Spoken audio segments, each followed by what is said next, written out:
On behalf of the FBI, it's a great debt that we owe you, sir. They're now allowed to pay for their families, so thank you. And the military. Good. That's right. Thank you. Okay, thank you very much. Any questions, please? Brian, go ahead. First of all, I know the feedback I'm getting from the American people, but they want to say thank you. Law and order is not an option in this country. It's a mandate. So I know the American people thank you for that. In terms of the guns that have been taken off the street, do you have a number of how many guns were taken away from someone that had a prior felony or a previous crime that perhaps we can prosecute that? Because I know that wasn't the case under Joe Biden. We don't take guns off the streets of people that are allowed to have guns. So every gun that we're taking off the street is because it belongs to somebody who is not allowed to have it. Could be a felon, could be somebody who hears illegally. There's all sorts of conditions. But if there's a gun taken off the streets by the FBI, it's because the person who has it is not allowed to. It's not somebody who's lawfully allowed to have it. So every single one of those guns were taken off of people that aren't allowed to have them. And not including the FBI, all of the other agencies. ATF alone, since January 20th, has removed over 25,000 illegal guns off our streets, just since President Trump's been in office. And Mr. President, if I could follow up on that, could there be any further conversation to have national concealed carry applied to actual D.C.? Like if you had a driver's license in Texas and you had a permit, of course you could drive. Well, as you know, they've been talking about that for a long time. It's an interesting question. A lot of people feel strongly both ways, but we are talking about that, Brian. Thank you. Mr. President, on Venezuelan boats, I want to ask you, why not have the Coast Guard stop them, which it is empowered by law to do? This way you can confirm who's on the boat and ensure that they're doing what you suspect. Because we've been doing that for 30 years, and it has been totally ineffective. They have faster boats. Some of these boats are seriously, they're world-class speedboats, but they're not faster than missiles. But we've been trying to do that for years, and so much of the drugs, 25-30%, would come in through the seas. Right now we have, I would say, none coming in through the seas. In fact, I don't know about the fishing industry. If you want to go fishing, a lot of people aren't deciding to even go fishing. We've almost totally stopped it by sea. Now we'll stop it by land. What's the next But step? it never worked. It never worked when you did it in a very politically correct manner. What's the next step in this war on cartels, and are you considering options, are you considering strikes on land? Well, I don't want to tell you exactly, but we are certainly looking at land now because we've got the sea very well under control. We've had a couple of days where there isn't a boat to be found.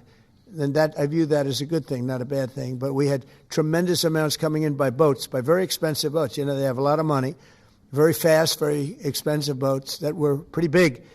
And the way you look at it is every boat that we knock out, we save 25,000 American lives. So every time you see a boat and you feel badly, you say, wow, that's rough. It is rough, but if you lose 3 people and save 25,000 people, these are people that are killing our population. Every boat is saving 25,000 lives, and you can see it. The boats get hit, and you see that fentanyl all over the ocean. It's like floating in bags. It's all over the place, and it's a tremendous. We're saving tremendous amounts of lives. Yeah, Mr. President, on that issue. I know you've talked about. I have a question for you, and then I also have a question for Director Patel. I know you talked about having some distaste for Boston recently. Is this one of those cities that you might be looking into, and can you give us a hint about other cities that you might be? You're saying for where? For where? For Boston. Yeah. Well, Boston has a bad mayor who at least is a reasonable IQ person. Most of them are low IQ. But and they're so bad. What's going on in Chicago is just, you'd think the guy would say, hey, look, we have a problem, Mr. President. Could you come in and straighten it out? We could have that done in a month if we had their cooperation. It's going to be done anyway, but we could have it done in a month. Yeah, Boston, she's got 4 areas that are, wrong. And, somebody said, would we think about taking the World Cup away from Boston if they don't straighten it out? And the answer is yes. We have the right to do that with FIFA. So if we think that L.A. is going to be bad, or we think that applies a little bit to the Olympics too, but we'll talk about FIFA first. FIFA is very hot. If we think there's any reason that, whether it's Boston or anywhere else, that they're not doing their job, we're going to take those World Cup games and move them someplace else. Thank you. And then Director Patel, there's been so many conspiracy theories swirling around about the assassination of Charlie Kirk. Do you have any updates for us, especially in light of all the online content that everyone's been talking about? The only thing we deal with at the FBI and the Department of Justice is facts. And we delivered at record speed a manhunt to capture Charlie Kirk's alleged assassin in 33 hours. And if you put that in perspective to Luigi Mangione or the Boston bomber, they took them 5 days and a police officer lost their life in their manhunt. We are running on absolutely every single lead. And the best thing we can do to honor my friend Charlie Kirk's life is to make sure that everyone involved is prosecuted to the full extent of the law. And that's what we're focused on, investigating the facts, not trading in conspiracy theories. Okay. Mr. President, thank you so much. Thank you. In light of China's export curbs on rare earths, do you view India as a reliable partner going forward? And are you planning to meet Prime Minister Modi in Malaysia? Are you open to talks in terms of Yeah, trade? sure. He's a friend of mine. We have a great relationship. He just said that 2 days ago, as you know.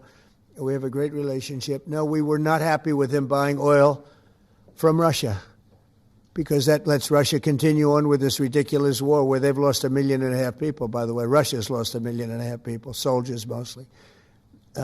This is a war that should have never started, but it's a war that Russia should have won in the first week, and they're going into the 4th year. And I want to see it stop. So I was not happy that India was buying oil. And he assured me today that they will not be buying oil from Russia. That's a big stop. Now I got to get China to do the same thing.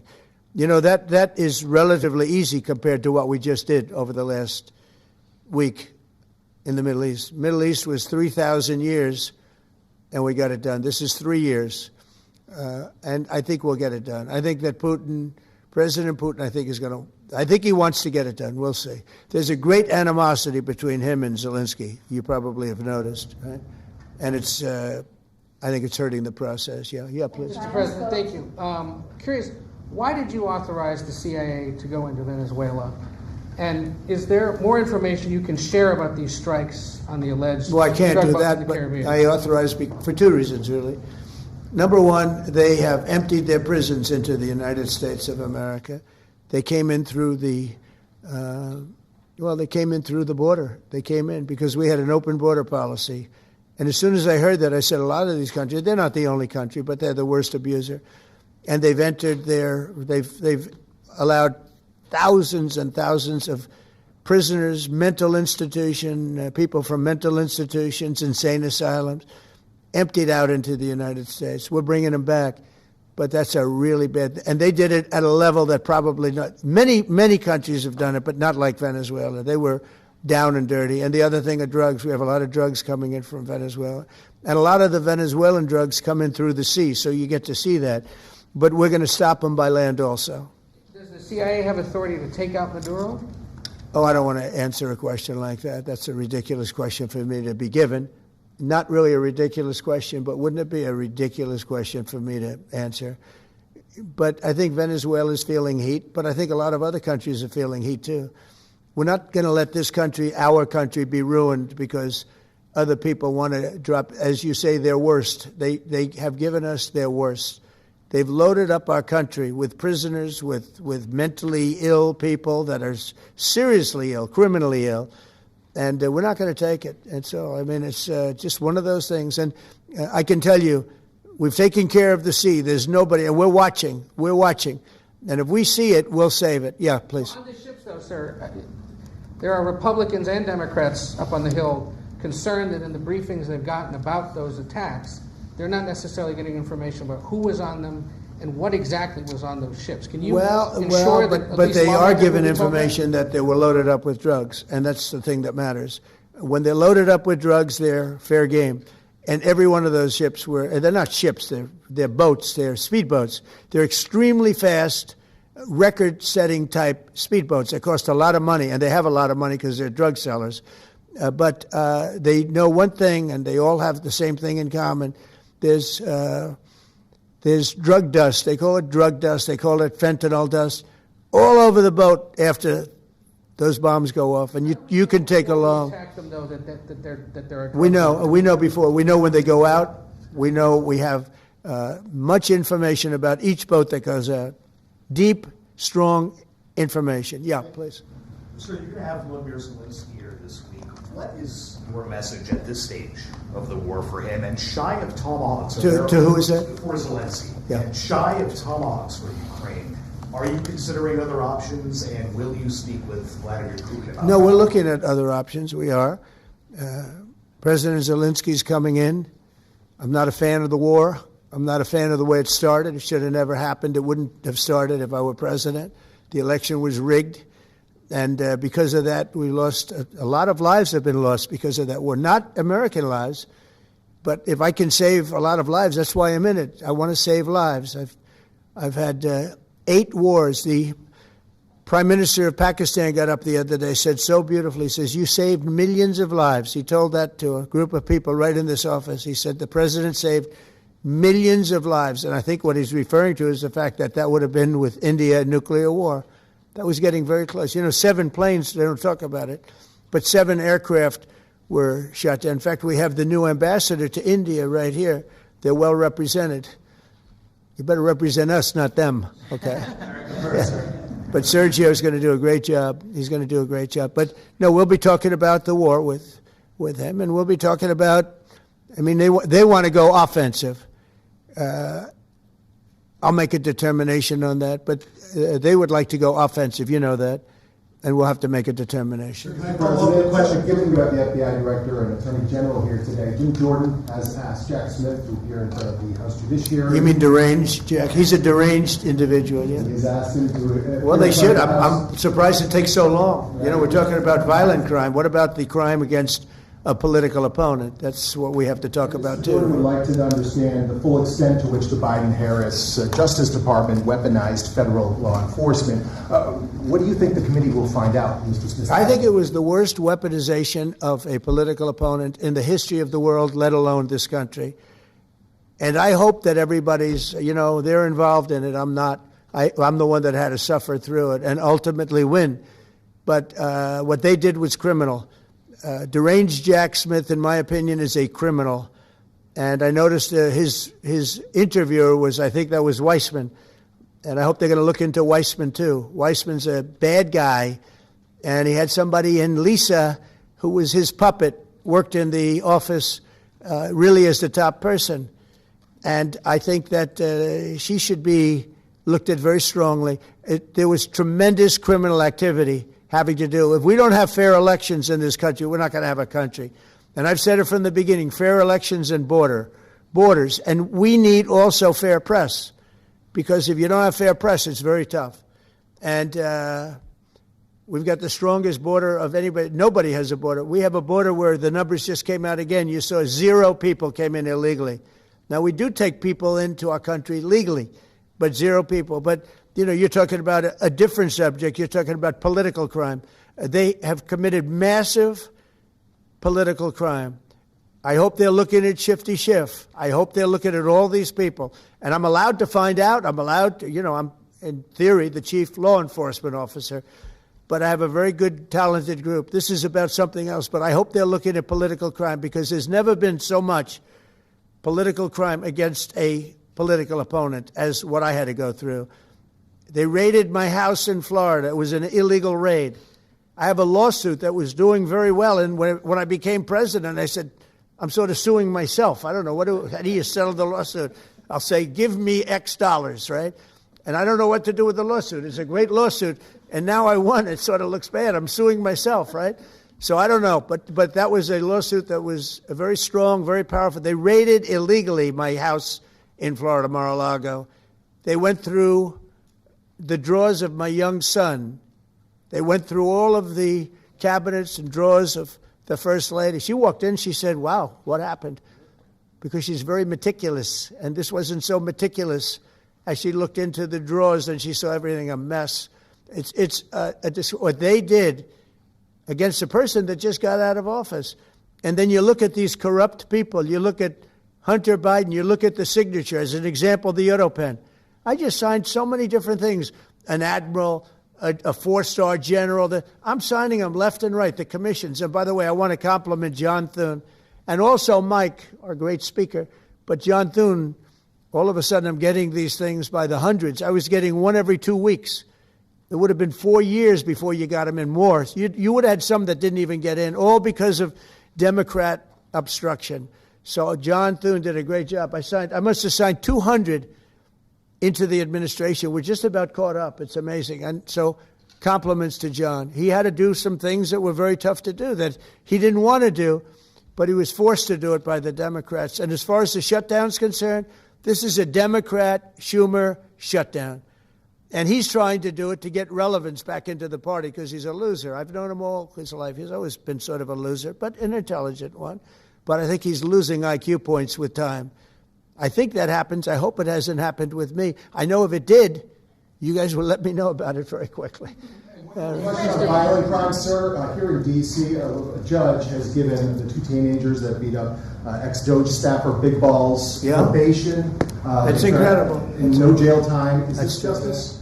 Jeanine Pirro is doing a fantastic job, and she is beside herself because you have these radical left judges that they beat the hell out of this guy. And there was many people against this one guy who was really trying to protect his girlfriend. He didn't want to hooded over the door but they really beat him up badly. That just happened, right? Wow, that's terrible. I think the judge should be ashamed of himself. That's a big problem. You know, they can do their job and then they go into a court and the people are protected by these, I don't know where they come from. Where do these people come from? Where do the judges come from? I want to compliment on behalf of Pam and Todd and all of us because, Cash, I think that Jeanine has done a fantastic job. And the case I heard was like flawless. It's a flawless case. They have them on tape. They have everything. And then a judge gives them a little probation. These are rough guys. And they're young. And if that happens, they're going to grow up. They're going to be real bad. They're going to cause a lot of problems. Yeah, please. Go ahead. Sergio Gore has just gotten back from India. What were the conversations like with Prime Minister Modi and the other? I think they were great. He reported to me that he's a great man, you know. Modi is a great man. That he loves Trump. Now, I don't know if the word love, I don't want you to take that any different. I don't want to destroy his political career, okay? But you have to understand, I've watched India for years. It's an incredible country. And every single year you'd have a new leader. I mean, some would be in there for a few months. And this was year after year after year. And my friend has been there now for a long time. And he's assured me there will be no oil purchased from Russia. I don't know, maybe that's a breaking story. Can I say that? Would you say? There will be no oil. He's not buying his oil from Russia. It's started. You know, you can't do it immediately. It's a little bit of a process. But the process is going to be over with soon. And all we want from President Putin is stop this. Stop killing Ukrainians and stop killing Russians because he's killing a lot of Russians. Again, it doesn't make him look good. It's a war that he should have won in 1 week, and he's now going into his 4th year. That does not make this big so-called war machine look good. But he could make a settlement. We're willing to settle. I thought we had a deal. The hatred of the two leaders is it's an obstacle. It's an obstacle. There's no question about it. But I thought we had a deal 2 months ago. Who would think I created peace in the Middle East and can't get the two guys to settle? But I think we'll get them. But if India doesn't buy oil, it makes it much easier. And they're not going to buy it. They assured me they will. Within a short period of time, they will not be buying oil from Russia. And they'll go back to Russia after the war's over. Jennifer? On the shutdown, sir, are FBI officials being paid right now? Are all the FBI employees being paid, and are all the... Well, that's what I understand. I hope so. Thanks to your great work, Mr. President, the 1811 special agents at the FBI are going to receive their paychecks. Got a lot of people paid, actually. We got the people that we want paid, okay? And we want the FBI paid, we want the military paid. We got the people that we want paid. And I'll tell you, the Democrats, they don't talk about this. You know, we're getting rid of programs that we didn't like, but that were negotiated in, but we didn't like. We're terminating those programs, and they're going to be terminated on a permanent basis. And it's thousands of people, and it's billions of dollars. We're getting rid of a lot of things that we never wanted because of the fact that they made this stupid move. And they don't want to talk about it. You know, they have their day coming up. I hear very few people are going to be there, by the way.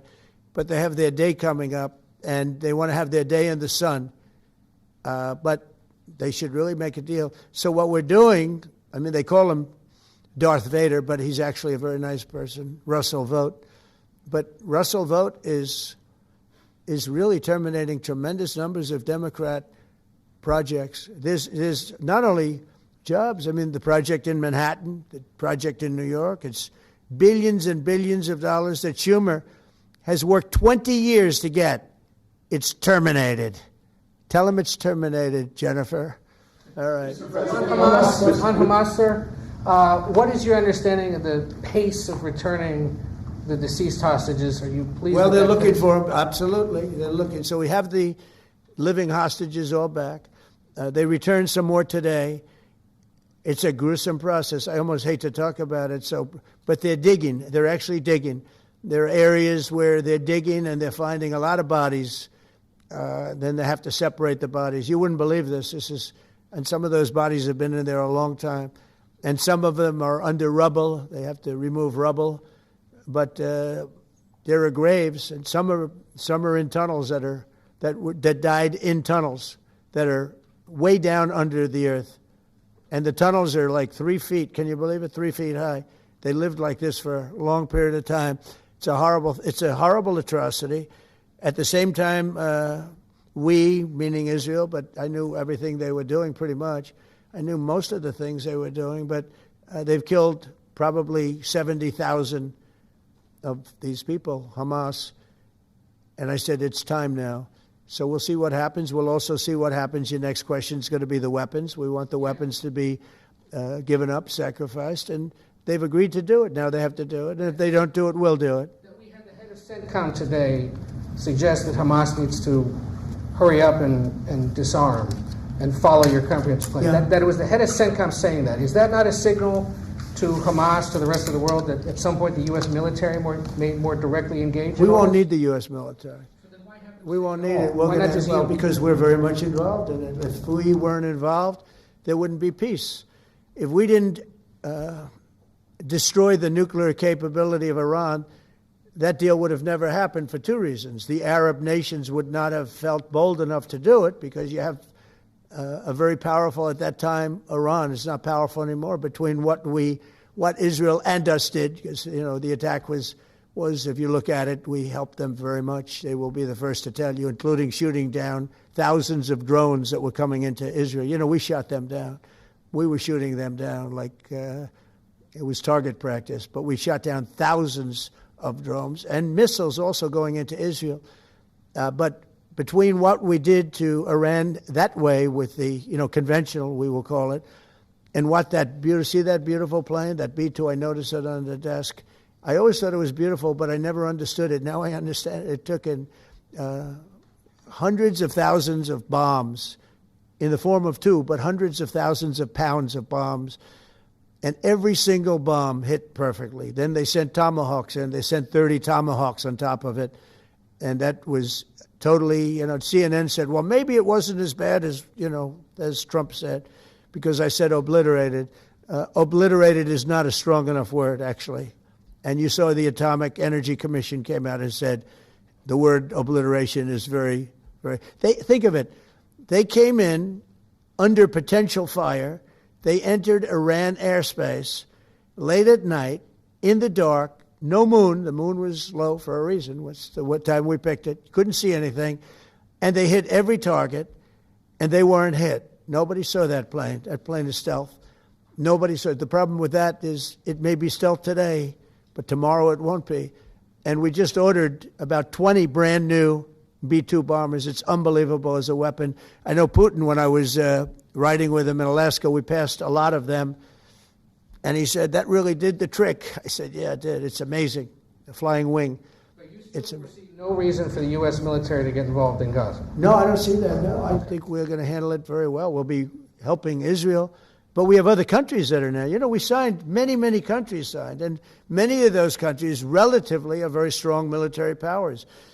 And Hamas has no support. See, Hamas had the support of Iran. And now Iran says, don't get us involved. The last time they got them involved didn't work out too well. So they used to have the support of Iran. Today, they're trying to survive. When I heard the reports 2 weeks ago, Iran's looking to build a nuclear weapon, I said, don't worry about it. They got a lot of things they want to do before nuclear weapons. I said, the last thing they want to do is a nuclear weapon. It didn't work out. And if they did a nuclear weapon before they got even close, that site would be attacked and it would be wiped out. Yeah. Mr. President, You're meeting with President Xi in a few weeks. Yeah. If you can't come to an agreement or a deal at that meeting, are we in for a sustained trade war with China? Well, you're in one now.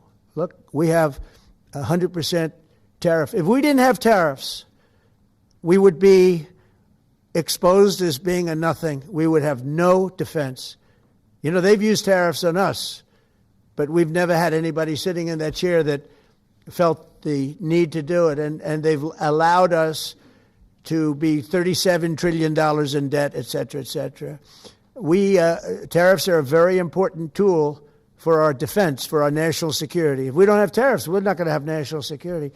As an example, if you look at Pakistan and Iran, I told them I was in the midst of negotiating a trade deal with Iran, and Pakistan was going to be in line. And because of tariffs, they all want to negotiate much differently. We're making a good deal. And then I heard that they're shooting at each other. And I said during one of my conversations, are you guys going to go to war? 2 nuclear powers. We are thinking about, I said, here's the deal. You go to war, I'm going to put a 200% tariff. I'm going to stop you from doing any business in the United States. I said it to both of them. Within 24 hours, the war ended. That would have been a nuclear war. And again, the Prime Minister of Pakistan, who was here 2 weeks ago, said that man saved many millions of lives in front of a whole group of people because he thought it was going to be war. But when it came to war or having to pay massive tariffs, the tariffs overrode. That's why it's so important. Not only the money, we're taking in trillions of dollars, not only the money, the power to keep peace, the power to be used for good is enormous. But a lot of people didn't understand tariffs. It's also made us very rich. We have a big case coming up in the Supreme Court, and I will tell you, that's one of the most important cases in the history of our country. Because if we don't win that case, we will be a weakened, troubled, financial mess for many, many years to come. I don't even know if survivable is a good term. And if we do, we're going to be the most powerful economic country in the world.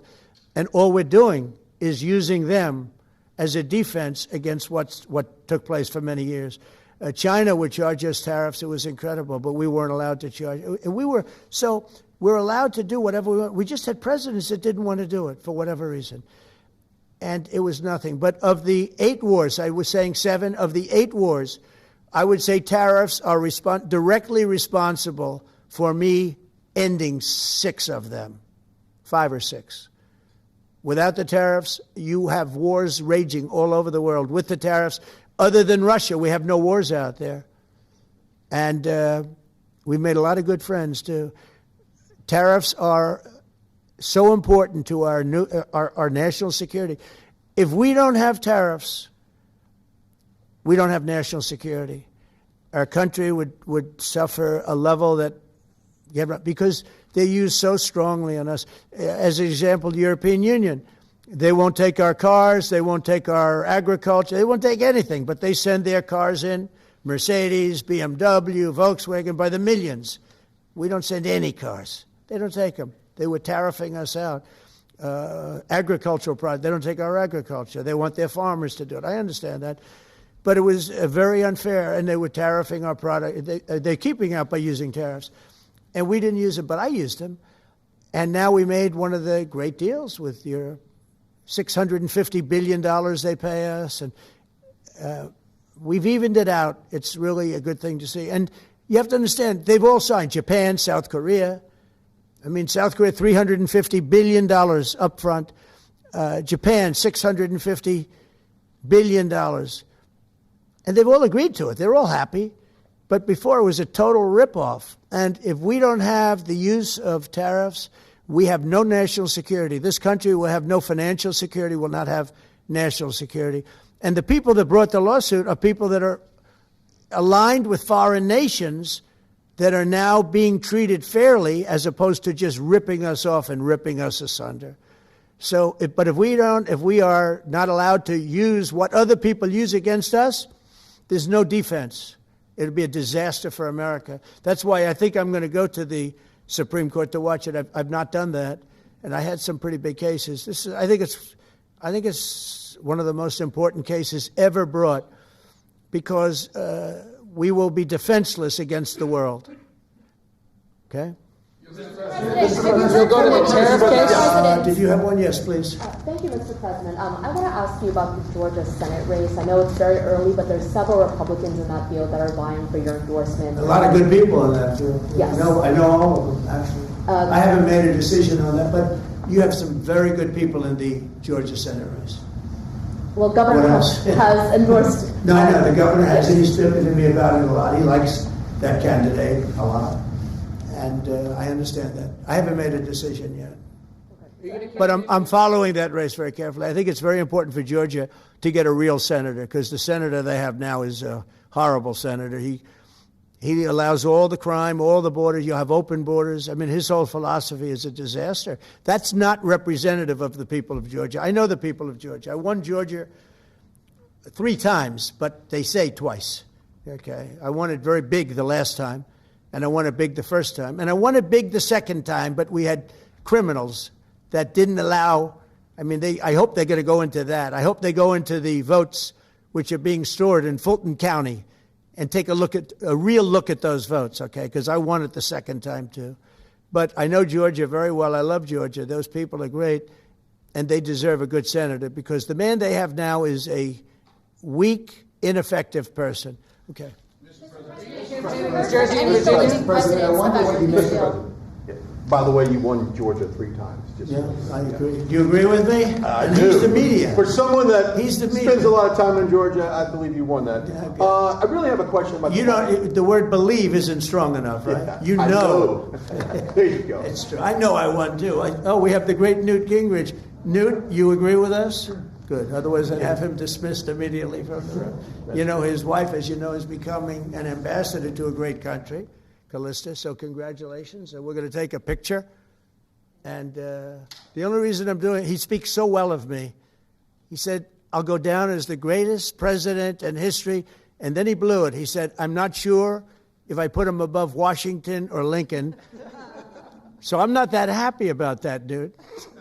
I've got a question about the weaponization of the DOJ. The media often says your department is weaponizing the DOJ. Yeah, that's the opposite. It's the opposite. Todd, you represented President Trump and probably the greatest weaponization of the DOJ by Alvin Bragg. You know firsthand, if you can describe what you saw under the Biden administration and how they weaponized the DOJ. Well, I think it's hard to describe what happened those last 4 years against President Trump. Alvin Bragg, a local prosecutor, his office staffed by somebody from DOJ. Jack Smith, picked as a special counselor, staffs his entire office with DOJ prosecutors. And then there are countless things that happened, all in writing, most of them on the docket, that require no explanation except a complete abomination of the place that the Attorney General and I run now, and Director Patel. So when people talk about this department weaponizing, it's embarrassing. Because there's no scenario in which you can look at what we're doing, restoring justice, doing the right thing in every single case, and say that that's weaponization, and yet remain eerily silent about what happened for the past 3 years. You read these articles and giggle, because it cannot be true that people really think that what they did to him, not once, not twice, I'm still counting 3, 4 times, but we're the ones that are weaponizing. So this man is not weaponizing the Department of Justice. We're not weaponizing the Department of Justice. It's the opposite. And also, nobody questions what I'm saying because it's true, because we all lived the past 4 years. So listen. They never want to bring up the details, but I watch the fake news, and he's weaponized, and he wants to send them to prison. He wants all this. They indicted me like 5 times. I took a mug shot. Who would have thought it turned out to my favor? Because it was a good shot. But I had to take a mug shot. It's right out there on the door. New York Post, front page of every paper in the world. I had a mug shot. They wanted to send me. Nobody says that. They say he's acting very, very tough. He's acting unfair. Let me tell you, if they've been nice to anybody, it's to those criminals, because they are so good having to do with all of the things we're talking about today with violent crime. But if anything, I think this Justice Department has been so respectful of the law, because the other Justice Department, with Rita or Lisa and all of that scum, real scum, what they did to the political opponent of a guy that has a seriously low IQ. Now, in his case, it was low based on his career, but it got real low, okay? It was descending rapidly. But what they did to go after his political opponent is legendary, worse than any third world country, banana republic. And what we're doing is nothing. Are you kidding? Nothing. They write stories. Why aren't they doing this? And we'll leave. I don't have to leave it up to them, but I choose to, at this moment at least. But there's never been anybody treated in the history of politics. You know, they say the two worst treated presidents by the media, etc., was that man right there, the late, great Abraham Lincoln, and this guy right there, Andrew Jackson. They say Andrew Jackson was treated terribly. They give him number one and number two, but that was before I came along, Newt. I say I have number one times 10. Nobody's been treated like I've been treated. And I did a great job. You know, we had a great first term. And we had one of the most successful economies in history, et cetera. I rebuilt the military. We did a tremendous amount. The last part, we had a horrible thing called COVID, and we handled that well. We made ventilators for nations all over the world. We did a great job. Probably never get credit for it. Look at the therapeutics, the Regeneron, all the different things, the vaccines, all the things we did. We did a great job, but we had to focus on that. But we had the best economy in the history of our country. We're blowing it away right now. Look at the stock market. It hit another all-time high today. That's 48 days out of the few days that I've served. 48 days have already hit record highs. And we have, maybe most importantly, the number, we have now, I was saying 17, it's over $18 trillion is being poured into our country. It's because of the election and because of tariffs. Without the tariffs, you wouldn't have probably 18 cents. It's because of the tariffs, because there are no tariffs if they build in our country. And they understand that. So we have medical companies coming over. We have the AI. We're dominating China in AI. Everybody said that's impossible. We're dominating. I'm letting these massive plants build their own electric generating plants. They're becoming utilities in addition to everything. Maybe they'll make more money with that. Who knows? But they're building their own electric because we have an old grid. You wouldn't be able to do that. And we're dominating China. We're dominating with AI, which seems to be the new big thing. That's the new internet. That's the new whatever. So we're very happy with the job we're doing. I'm very happy with the job they're doing. But when you tell me about attacking a political opponent, there's never been, and I'm a legitimate opponent. I watch my son. He's got the #1 best-selling book now. My son Eric is a wonderful kid. That guy spent so much time with subpoenas. He got more subpoenas than anybody in the history of our country. Think of it. And he's an innocent, good boy. He's a good kid. He's always been a good kid. All of my children are good. They went through hell. My children went through federal grand juries on a hoax. Think of it. You have Adam Schiff and Hillary Clinton and others make up a hoax and then wanting to so they know it's a hoax, and they go before the press, say Donald Trump Jr. will go to jail because of what he's done with Russia. I'll never forget, I get a call from my son Don, and he said, Dad, I'm being accused of something with Russia. I don't know anything about Russia. He didn't know anything about it. Think of it, how bad they are. They say he'll go to prison for the rest of his life. He knew nothing about it. On a hoax, the Russian hoax, Russia hoax, on a story that they made up. And they made it up in order to explain why Hillary Clinton lost an election that she lost by pretty good numbers. The second one, actually the second one was even better, but the third one, this one was too big to rig. It was just too big to rig. They would have rigged. They tried to rig it. But think of it. They want to send my children to jail, but they were after Don in particular. I'll never forget Adam Shifty Schiff, a total crooked guy, lying in Congress, making up a phone conversation that I have with you. Totally made up. Then when he heard it was taped, he wanted to disappear. And Nancy Pelosi went crazy because they wanted to impeach me based on the conversation that was made up. When they heard the tape, everybody, I won it unanimously in the Republican Party. I got every single vote, something that never happens, and I beat it. But think of it, they want to put my son in jail for something that they made up. So they know they made it up. And they say he will serve the rest of his life in prison. These are sick, bad people. And don't tell me about us going after them. If anything, we've been very, very soft. I wouldn't be that soft, I'll tell you that. Thank you very much, everybody. Let's talk.